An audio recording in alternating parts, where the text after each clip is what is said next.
is Anaborn, and this is my dystopian vignette, The Patchwork Citizen. Um, Mara's stomach dropped as soon as she saw the notification. Your credit score has dropped from 7.4 to 6.8. Action required. She squeezed her phone, pulse hammering. A 6.8 wasn't catastrophic yet, but it was close. Too close. Below a 7, things started to get difficult. Doctors would turn her away, job applications would auto-reject, her landlord might even, quote, reevaluate her lease. She swiped through the damage report. Failure to confirm daily productivity update, minus 0.3. Reduced network engagement, minus 0.2. Inconsistent purchasing history, minus 0.1.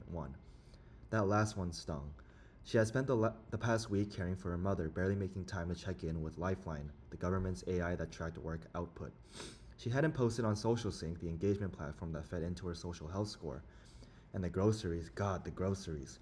She'd gone to 3 different stores because one had better produce, another had a sale on rice, and the third was just closer to her mother's place. Apparently that made her an unpredictable customer. She exhaled sharply. Okay, fix it fast. Mara opened Persona, the government's official remediation app. A chatbot blinked to life. We've detected a recent drop in your credit score. Here are some recommended actions to help improve your status. The options scrolled before her. Submit biometric adjustment. Grant enhanced monitoring access, plus 0.2. Engage in community content. Live stream a public service activity, plus 0.3. Participate in economic normalization. Adopt AI-guided spending habits, plus 0.1. She swallowed. Biometric adjustment meant allowing deeper access to her vitals, her sleep patterns, her emotional state, even stress fluctuations. She'd already allowed some tracking. How much more did they need? The community engagement option was worse. It meant turning her life into performance. She had seen people on SocialSync fake smiles in soup kitchens, live stream themselves reading to children, all just to claw their way back to an acceptable score. The last option was just insulting. Economic normalization meant letting the system approve her purchases before she even made them. Mara's fingers hovered over the biometric option.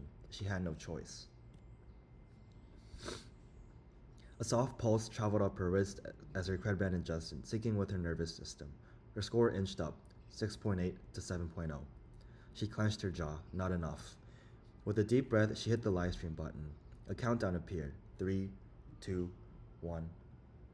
And then her own face stared back at her, broadcasting to thousands. She forced a smile. Hey everyone, just wanted to take a second to talk about community responsibility. The words felt thick and foreign in her mouth, but she kept talking, kept smiling, kept performing. By the time she hit 7.2, she felt sick.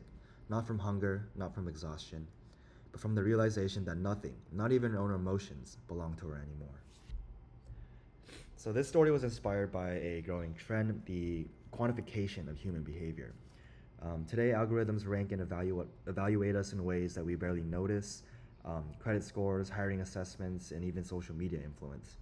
And I wanted to take that to its logical extreme, a world where a person's worth isn't just judged by numbers, but where their survival depends on them. So Mara's world is built on an AI-driven social credit system, one that was likely created with good intentions, efficiency, trust, accountability. But the problem with algorithmic scoring is that it reduces complex human lives into rigid data points. The moment you stop fitting the model, you start slipping through the cracks. What I found most unsettling while writing this was how real it felt. The behaviors in the story, self-censorship, social performance, submission to surveillance, they already exist, and the only difference is that today they're mostly optional. But what happens when opting out isn't a choice anymore? This story made me think about the ethical responsibility of software engineers. When we build systems to measure people, we also shape their incentives. Are we designing technology that empowers people, or are we creating digital cages disguised as progress? And that's a question we'll all have to answer in the coming years. Thank you for listening.